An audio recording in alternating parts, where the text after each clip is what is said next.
Bonjour chers auditeurs de l'ODJ Média, notre chroniqueur de l'ODJ, Jamal Ajam, partage son avis et sa réflexion, dans un article qu'il a intitulé « Le Polisario lâché par l'extrême gauche espagnole », qu'on écoutera ensemble dans ce podcast. L'auteur débute son article de la manière suivante. Les socialistes espagnols conduits par le Premier ministre sortant, Pedro Sánchez, ont scellé, mardi 24 octobre au terme de longues tractations, un accord de coalition avec la formation de gauche radicale Sumar, conduite par sa chef de file Yolanda Díaz, ministre du Travail en exercice. Cet accord constitue une étape indispensable pour la reconduction au pouvoir de Pedro Sánchez, sous condition toutefois de faire rallier les indépendantistes catalans pour pouvoir enfin dégager une nette majorité gouvernementale. Notre journaliste commence par expliquer au début de son article. Les socialistes espagnols conduits par le Premier ministre sortant, Pedro Sánchez, ont scellé, mardi 24 octobre au terme de longues tractations, un accord de coalition avec la formation de gauche radicale Sumar, conduite par sa chef de file Yolanda Díaz, ministre du Travail en exercice. Cet accord constitue une étape indispensable pour la reconduction au pouvoir de Pedro Sánchez, sous condition toutefois de faire rallier les indépendantistes catalans pour pouvoir enfin dégager une nette majorité gouvernementale. L'accord de coalition qualifié par Sánchez de programmatique, qui doit servir de cadre à la prochaine législature. Le document de 48 pages, contient quelques 230 mesures, brille dans sa section réservée à la politique étrangère par l'absence de toute mention de la question du Sahara marocain, dit occidental, aux grandes dames du Polisario, classiquement protégé et défendu par les différentes composantes de la formation d'extrême gauche Sumar. Cette dernière n'a tout simplement pas exigé un changement de position de l'Espagne dans l'affaire du Sahara, et c'est en soi une évolution de taille, doublée d'un réalisme évident.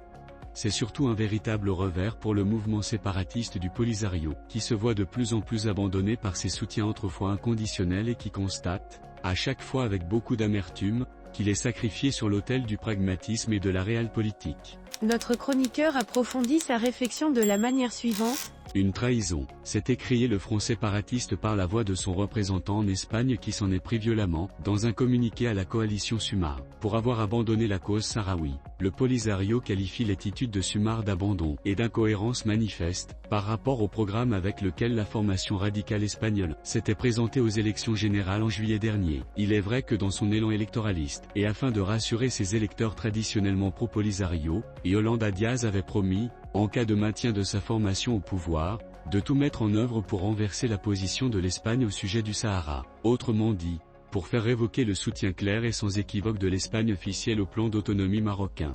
Elle avait aussi promis la défense par le gouvernement espagnol du droit à l'autodétermination des Polisariens. Une simple promesse électoraliste dépourvue d'assises sérieuses, qui a vite fait de passer à la trappe, la position de l'Espagne étant de l'ordre du stratégique, qui ne peut être soumise aux calculs politiciens. Monsieur Jamal Ajam enrichit son discours de la manière suivante. Naïf et habitué à être défendu par des formations politiques de gauche qui n'ont pas encore mis la main dans la pâte de la gestion des affaires et intérêts de leur pays, le Polisario est vite passé de la position de protégé à celle de boulet, dont il faut se débarrasser. Désorienté, il va jusqu'à accuser Sumar de complicité dans le changement majeur de la politique espagnole au Sahara et de ralliement aux positions marocaines. Voilà qui scelle en tout cas l'isolement de plus en plus profond du Polisario dans une Espagne autrefois propice à ses thèses, mais aujourd'hui plus pragmatique et surtout plus soucieuse de ses propres intérêts stratégiques. L'auteur termine son article en ces termes. A rappelé au volet de la dynamique politique en cours en Espagne, que les socialistes sont arrivés en deuxième position lors des législatives du 23 juillet derrière le PP d'Alberto Núñez Feijóo. Mais ce dernier, sans majorité absolue, n'a pas réussi à former une coalition, ouvrant la voie à la formation d'un nouveau gouvernement de gauche. La reconduction au pouvoir de Pedro Sánchez reste toutefois conditionnée à l'appui de plusieurs partis indépendantistes, avec en tête les deux partis séparatistes catalans, Junts per Catalunya, JX4, et la gauche républicaine de Catalogne, ERC. Quant à Bildu, considéré comme l'héritier de la vitrine politique de l'organisation basque armée ETA, ce parti a déjà fait savoir qu'il voterait pour Sánchez, afin de faire barrage à la droite. Rédigé par Jamal Ajam.